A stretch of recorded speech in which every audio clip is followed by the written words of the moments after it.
Precise ratios of flour, water, yeast, sugar, and salt ensure perfect texture and flavor. Temperature holding steady. Humidity is rising slightly, adjusting mix parameters now.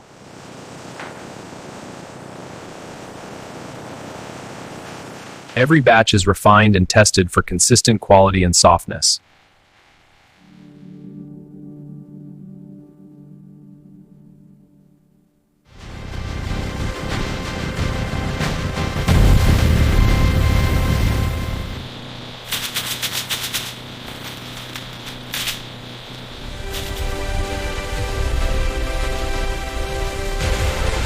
Every loaf is carefully checked before leaving the facility.